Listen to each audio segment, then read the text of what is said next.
This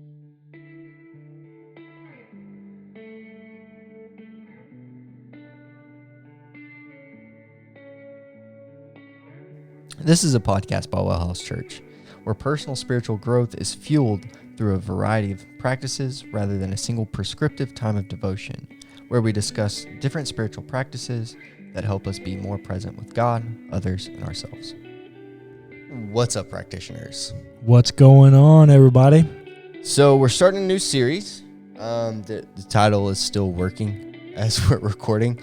I think what we're going to call it is, why should Christians do spiritual practices? Mm-hmm. I mean, that really is the question at hand. What value do spiritual practices bring Christians? Right. And before we get into that, we are coming off of a really hard episode. We are. We did take about a 10-minute break, Yeah. but it's currently 9:30 on a Thursday night, and we still have this podcast and one more to record. So Which that one's probably going to go 40 minutes if I had to guess. Probably, because we're starting a new series. Yeah. So we're still a little bit riled up, maybe a little bit, but we're going to do our best to leave that conversation on that podcast. Yep. Well, and this is a good book to enter into a new course trajectory. Cullen recommended a book to me. What was it now? Probably 3 years ago. Good while ago. 2 years probably ago. about 2 years ago. Yep. Yeah. Making All Things New by Henri Nouwen. Which I will also just go ahead and say, the only thing special about this book is that it's written by Henri Nouwen.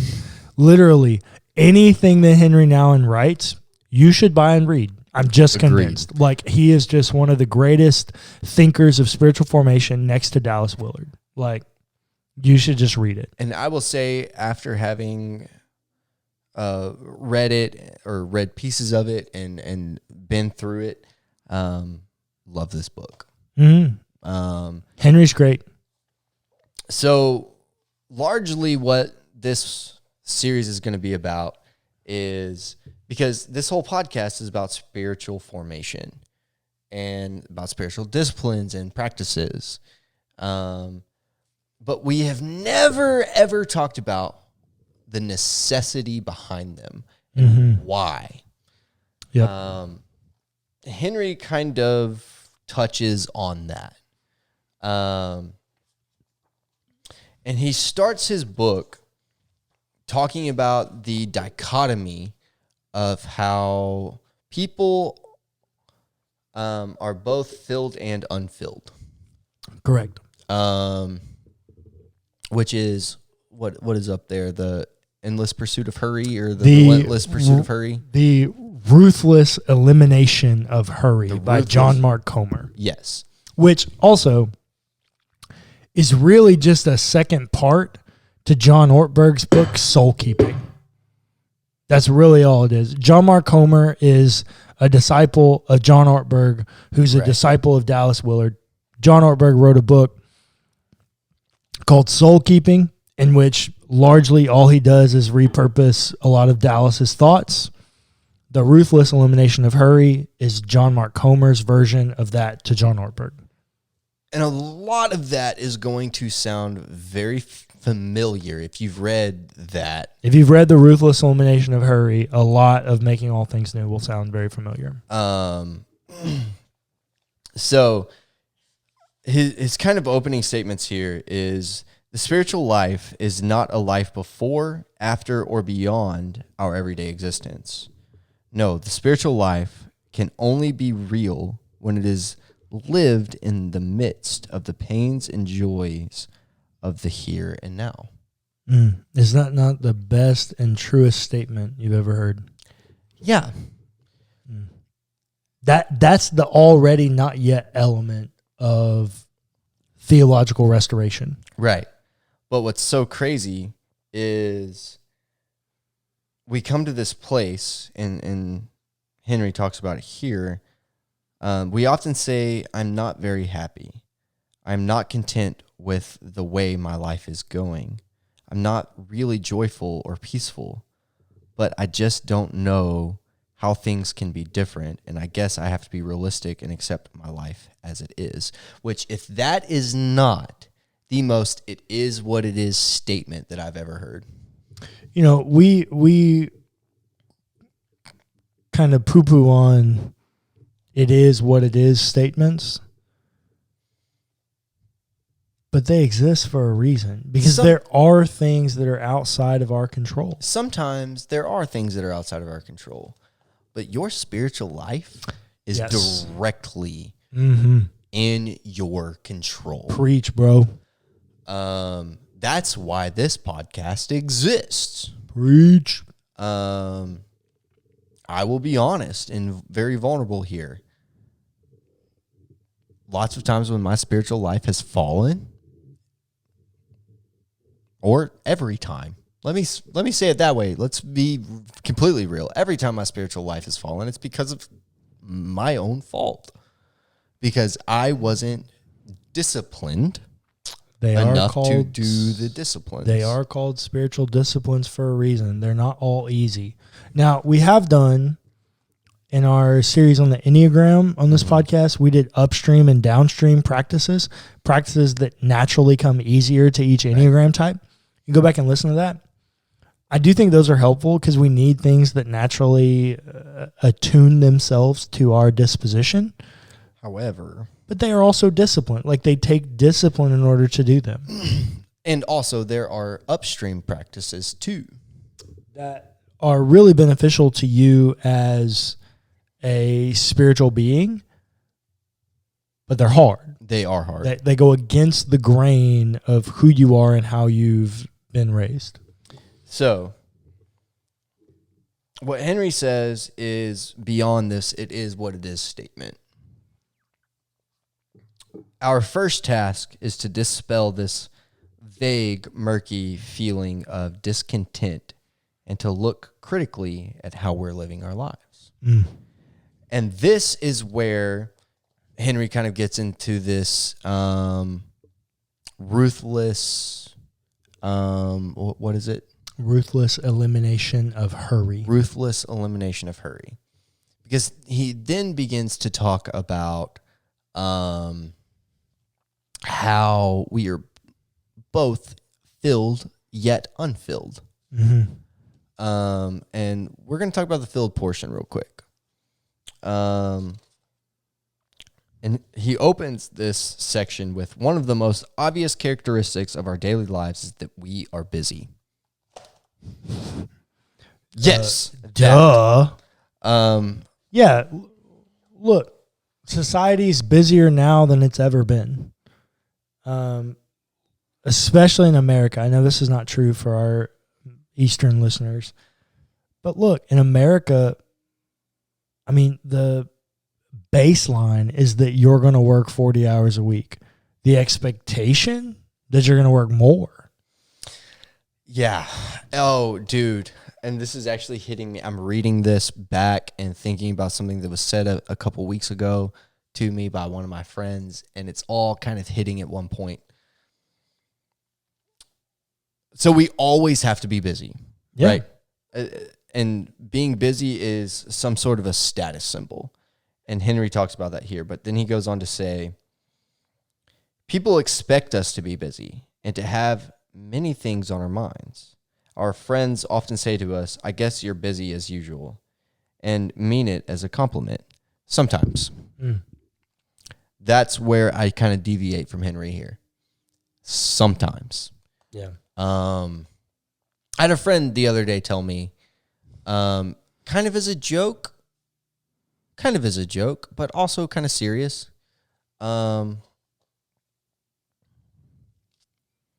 More or less say that, never say that I'm flaky, but if a WellHouse comes up, I might cancel plans. Wait, walk that out. What are you communicating right now? So I have found that our recording schedule, because it's so strange, I will have made a loose agreement to go out. And because we have to record on a very weird schedule, I always make loose agreements. Got you. And in those loose agreements, sometimes I have to cancel. Like tonight, we were supposed to go out tonight. Oh. And I had made this loose agreement, like, yeah, I might be able to do that. Tonight was the only night we were able to record. So what did I do? I recorded. And to the credit of my friends, they came to support me in this, saying, like, we understand you're not flaky, like, you're just busy, we get it. However, busyness affects relationships. Always. Busyness is a status symbol. People recognize you by your busyness. And in my group of friends, it is coming to a point, and I've realized this, that my busyness is becoming a status symbol of as someone who is not always there. I remember it was when I read Henri's book that I realized how detrimental this idea of busyness was to my spiritual health. Because 3 years ago, if you'd asked me, how are you? And I've been working on this for like 2 years, and I'm still not perfect on it. But 3 years ago, if you'd asked me how I was doing, 100% of the time, I would have told you, I'm busy. I'm busy. And because busyness somehow makes us feel like we're important. Yeah. It's like we're valued because we're busy. I mean, it's not, but it's a very unhealthy way to approach life, that your value is tied to what you can offer with your time. And Henri actually makes a comment very similar to that here. Quite a few telephone calls begin with the remark, I know you're busy, but do you have a minute?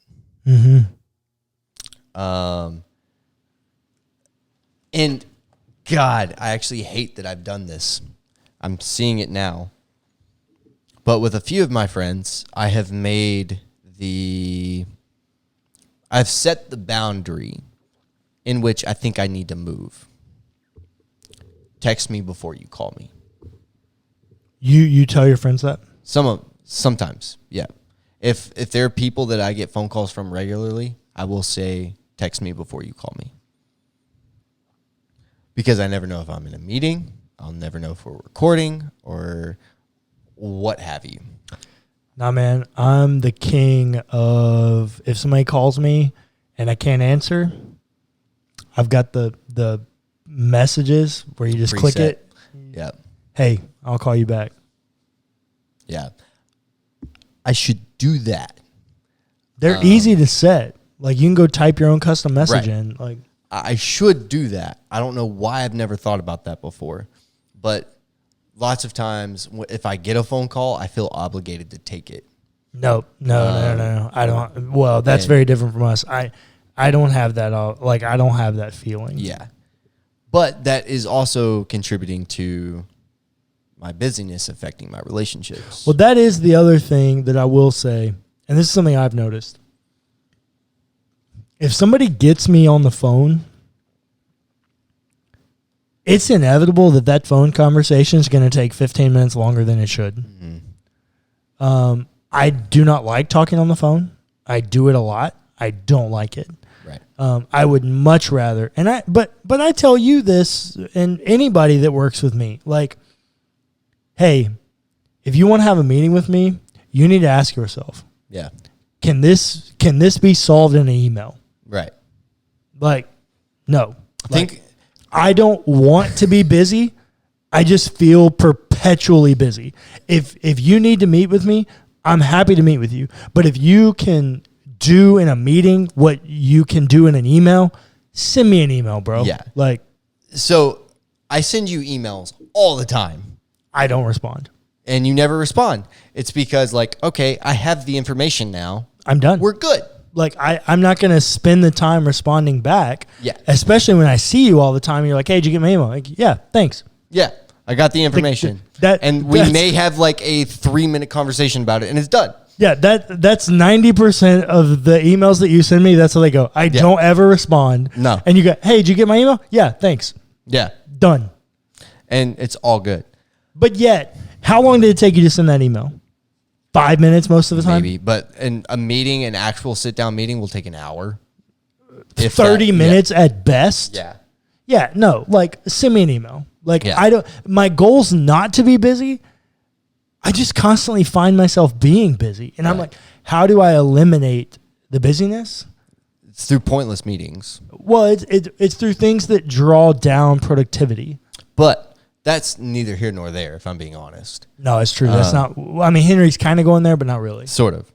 But so he talks about our occupations and how our job like becomes a part of our identity, which is true. Our jobs do become a part of our identity. But Well, I actually want to talk about this. okay. Our friend Andrew Barrett, who's never been on this podcast, but been on several of the other podcasts, he challenged me when I was on sabbatical in North Carolina.